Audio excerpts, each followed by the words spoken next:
Hello friends, back to Bhavani lifestyle. Annur எப்படி இருக்கீங்க? நம்ம சூப்பராக பாலை வந்துட்டது காய்ச்சாச்சு, டீயை வச்சாச்சு.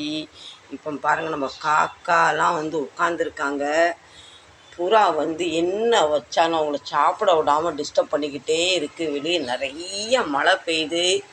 நான் என்ன வச்சாலும் புறா வந்து பயப்படவே மாட்டேங்க. நான் காக்கா அப்படி கையை இப்படி தள்ளினாலும் பருப்பு காயெல்லாம் நல்லா கழுவி வேக போட்டாச்சு.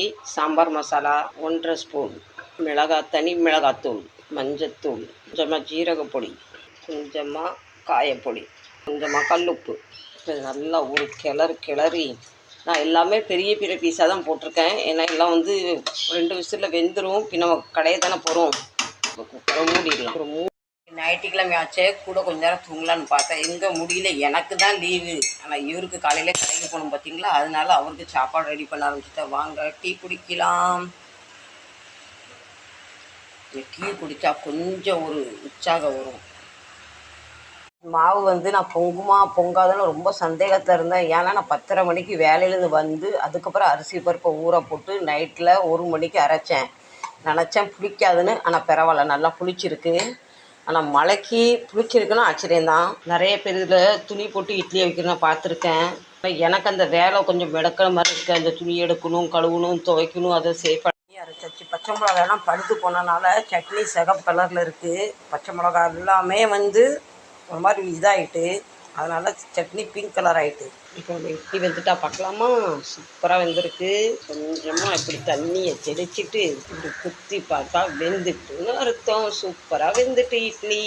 ஒரு ஓட்டை போட்டா போதும். நான் எல்லா ஓட்டை மட்டும் சொல்ல ஒரு கடிச்சிடலாம். நம்ம குக்கரை ஓப்பன் பண்ணியாச்சு. இவ்வளோ சாஃப்டாக வெந்திருக்கு. நான் மத்து பொண்ணு அவசியம் கரண்டியால் அப்படி அமுக்கினாலே எல்லாமே குழுன்னு ஆகுது. இருந்தாலுமே இந்த தக்காளி 1-2 முழுசாக இருக்குது. இதை வச்சு இப்படி அமுக்குனா எல்லாம் சூப்பராக மசிஞ்சிரும்.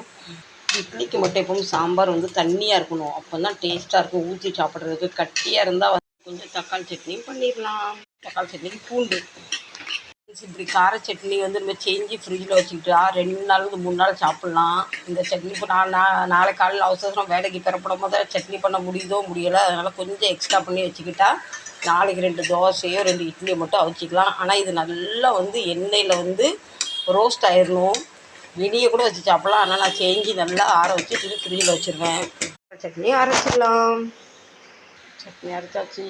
இப்போ அவ்வளோதான், நம்ம கிச்சன் வேலை. காலையில் சாப்பாடு முடிஞ்சிட்டு. உங்கள் வீட்டில் என்ன டிஃபன் சொல்லுங்கள். இந்த பதிவு பிடிச்சிருக்குன்னு நினைக்கிறேன். பிடிச்சிருந்தா கண்டிப்பாக மறக்காமல் சப்போர்ட் பண்ணுங்கள். மீண்டும் நல்ல பதிவு சந்திக்கிறேன். Tata bye bye, love you. Like பண்ணிக்கோங்க, சப்ஸ்கிரைப் பண்ணிக்கோங்க. பாய்.